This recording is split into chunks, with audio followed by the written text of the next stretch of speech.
Dean Martin was halfway through Everybody Loves Somebody when he saw him. Herman Glick, his agent of 12 years, the man who'd negotiated every contract, every appearance, every dollar Dean had earned since 1970. Herman was standing at the back bar of the Circus Maximus showroom, drink in hand, laughing with two men Dean recognized immediately, Phil Corman and Steve Wasserman, the producers who'd just cut Dean's tour budget by 40% without having the decency to tell him to his face.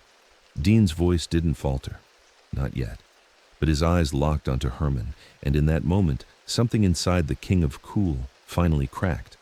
What happened next would either cement Dean Martin as a Vegas legend who refused to be pushed aside or destroy what was left of his career in a single, spectacular act of professional suicide. The showroom held its breath, completely unaware that they were about to witness something no one had ever seen before. Dean Martin, angry. To understand what happened that night at Caesar's Palace on November 14, 1982, you need to understand the reality of being Dean Martin at 65 years old. He was still a star, still selling out showrooms, still getting standing ovations. But Vegas was changing, and everyone in the business could feel it. The city that had been built on the backs of the Rat Pack was moving on. Younger acts were coming in, Siegfried and Roy. Wayne Newton was ascending. Even Elvis, before his death 5 years earlier, had shown the industry that spectacle could trump sophistication.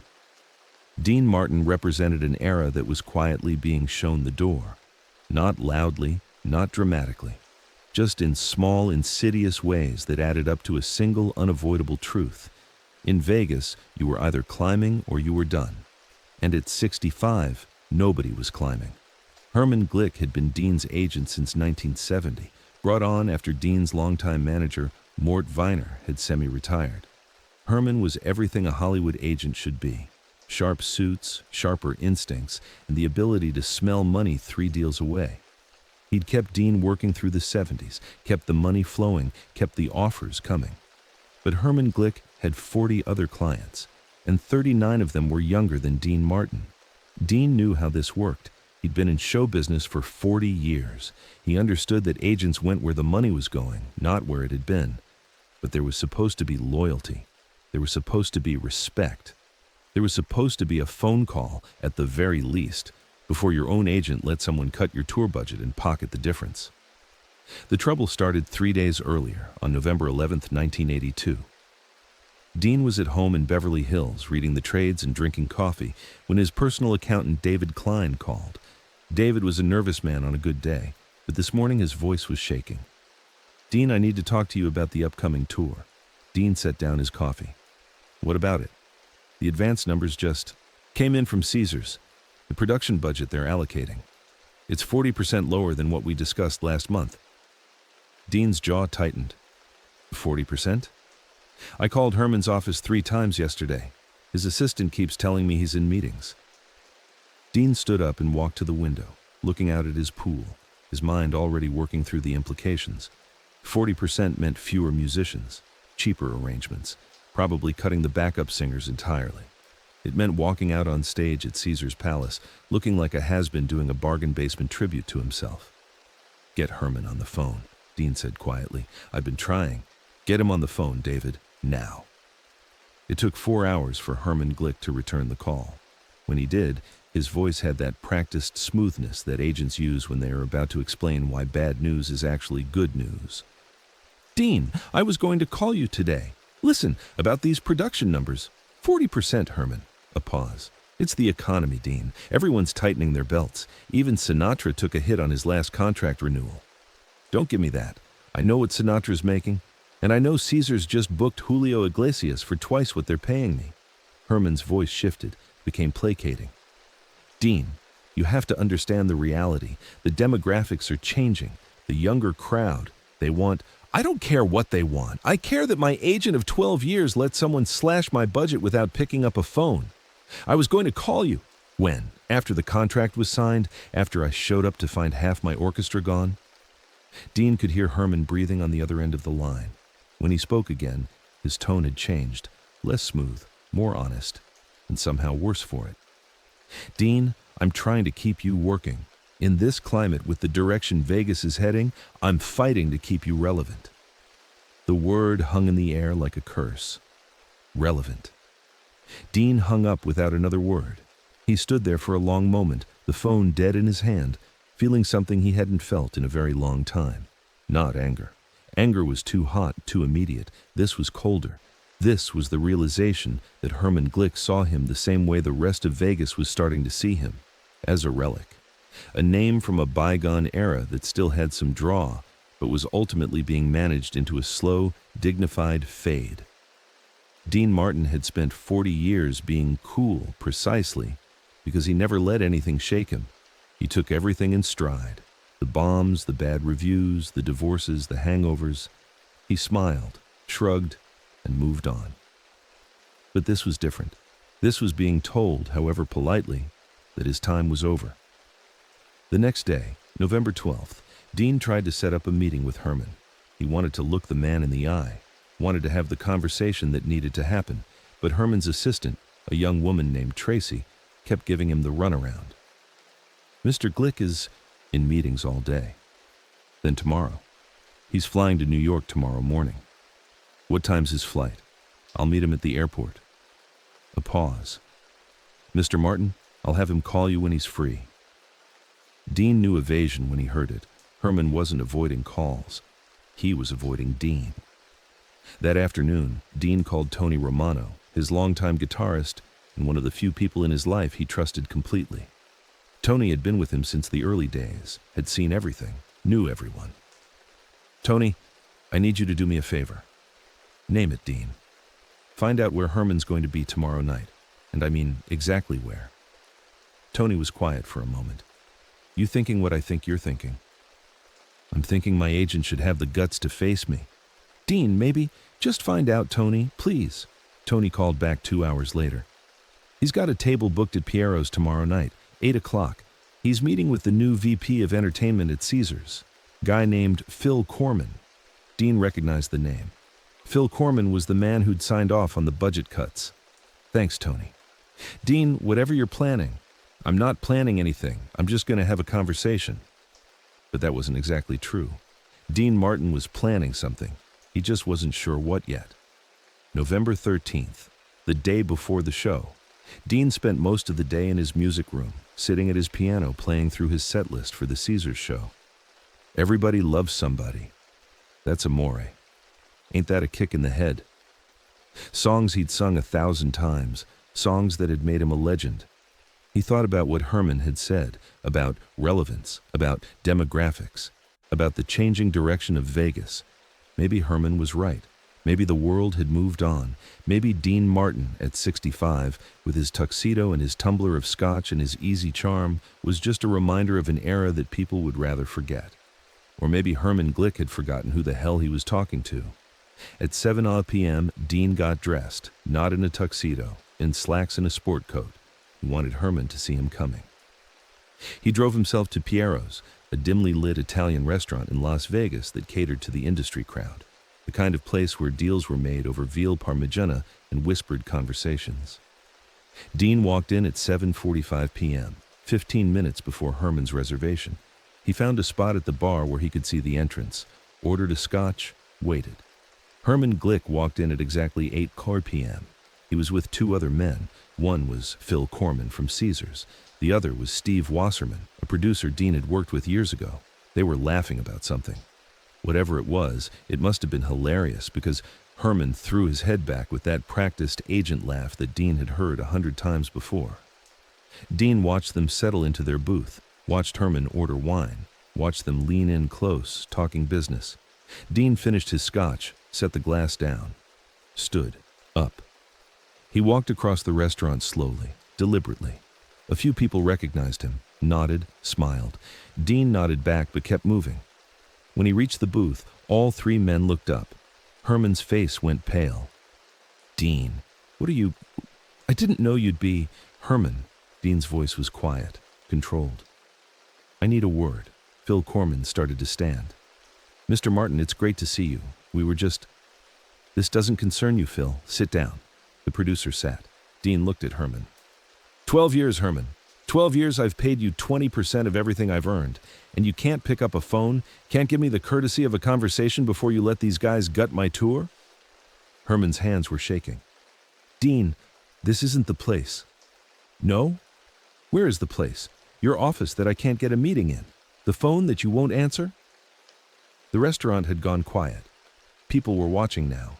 Dean Martin, the king of cool, confronting his agent in the middle of Piero's. Herman stood up, trying to salvage some dignity.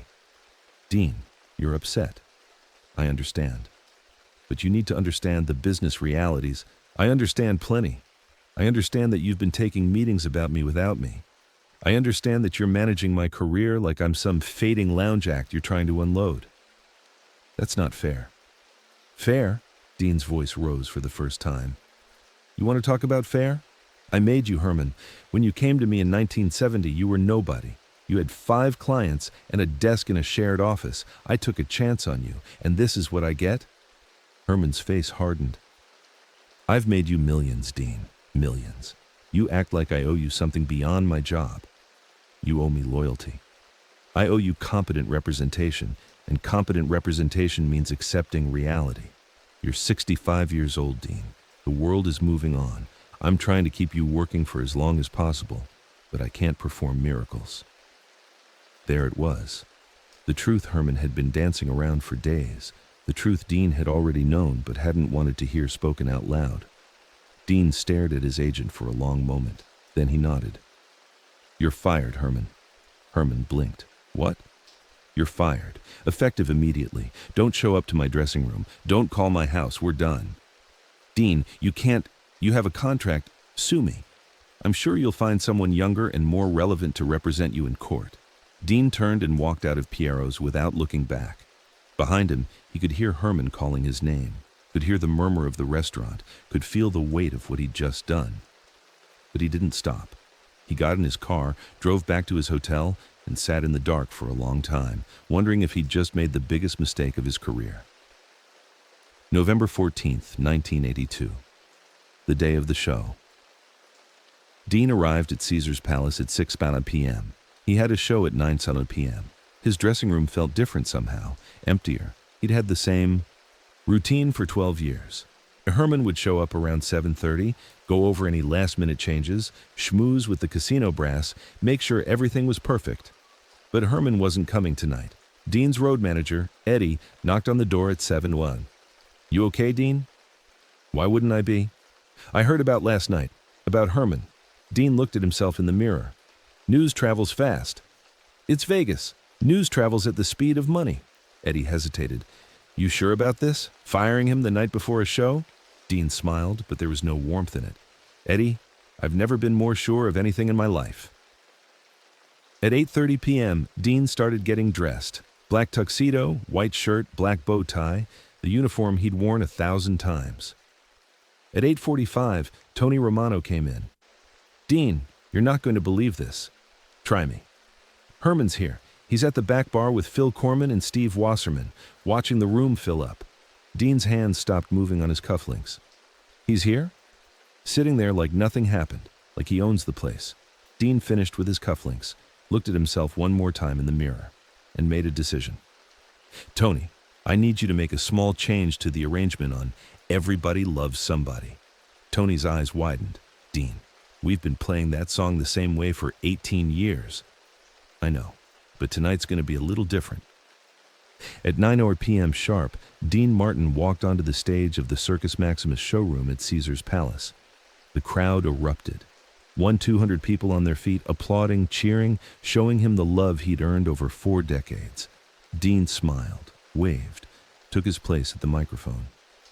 "Good evening, ladies and gentlemen. Welcome to Caesar's Palace. I'm glad you're here because honestly, I wasn't sure they'd let me in." Laughter rippled through the crowd. Dean moved through his opening numbers with practiced ease. "That's amore. Ain't that a kick in the head?" The audience ate it up, they always did.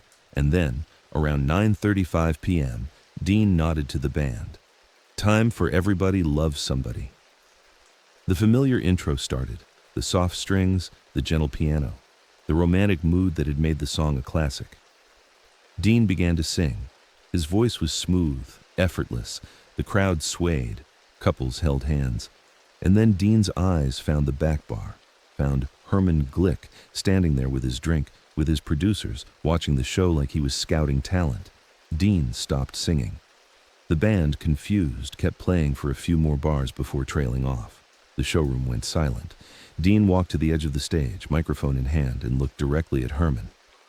"Ladies and gentlemen, I need to make a slight change to tonight's program. See, there's a man at the back bar there. Herman Glick, he's my agent. Well, he was my agent until last night when I fired him at Piero's in front of his new clients." The audience laughed nervously, unsure if this was part of the act. Dean smiled. "Herman's been my agent for 12 years. Took 20% of everything I made. And you know what? He earned it. For a while. But lately, Herman's been having some interesting conversations. Conversations about me, about how I'm getting old, about how Vegas is moving on, about how he needs to manage my decline." The laughter stopped. People were starting to realize this wasn't a bit. Dean walked back to the microphone stand. "Herman thought I didn't know, thought I wouldn't find out. But here's the thing about Vegas. Everybody talks, and everybody listens." He nodded to Tony. "Let's try this song again. But this time, let's make it more appropriate." The band started playing again. But this time, when Dean began to sing, the words were different. "Everybody loves somebody sometime. Everybody needs a better agent. Herman Glick can kiss my ass tonight. He took 20% and thought I wouldn't know." The crowd erupted. Some people were laughing, some were cheering, some were shocked, but everyone was riveted.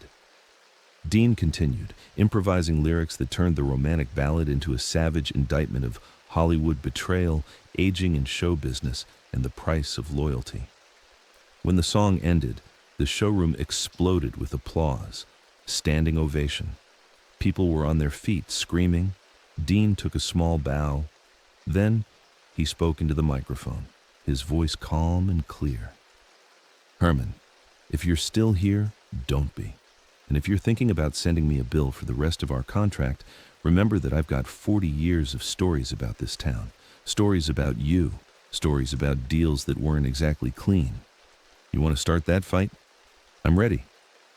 The applause continued. Dean turned back to the band. "Now, let's do Valar the way it's supposed to be done." The show continued. Dean was electric, the best he'd been in years. The audience could feel it. They were witnessing something rare. Dean Martin, unleashed. When the show ended at 10:30, Dean left the stage to a thunderous ovation.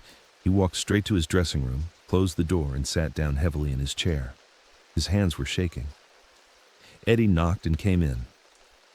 "Dean, I don't even know what that was. It was either the smartest thing I've ever done or the stupidest. The casino brass wants to see you." Dean closed his eyes. Here it was. The price of burning bridges on live television in front of 200 witnesses. Send them in. But it wasn't the brass who walked in first. It was a small, neat man in his 50s. Dean recognized him. Jack Wishna, one of the most powerful entertainment managers in Las Vegas.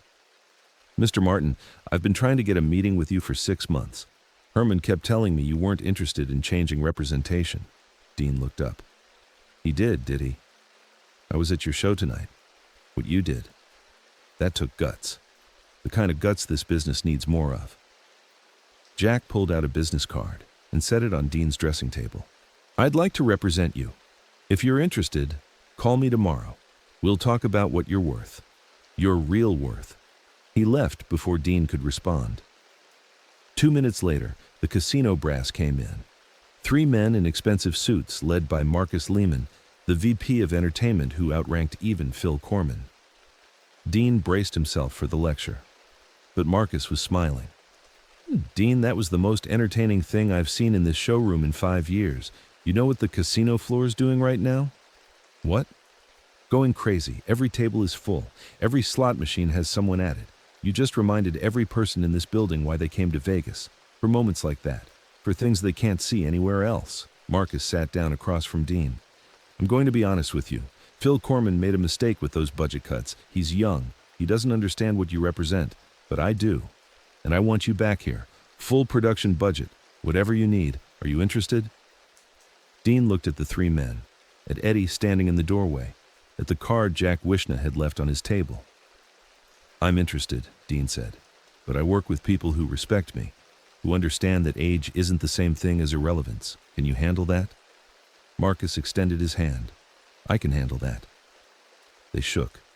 The news of what happened that night at Caesar's Palace spread through Vegas like wildfire. By the next morning, every entertainment reporter in the city had the story. Dean Martin fires agent on stage in brutal musical roast. Some called it unprofessional, some called it brilliant. Everyone agreed it was pure Dean Martin. Herman Glick never sued.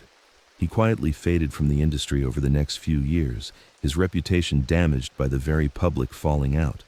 The clients he'd been courting at Dean's expense started taking calls from other agents.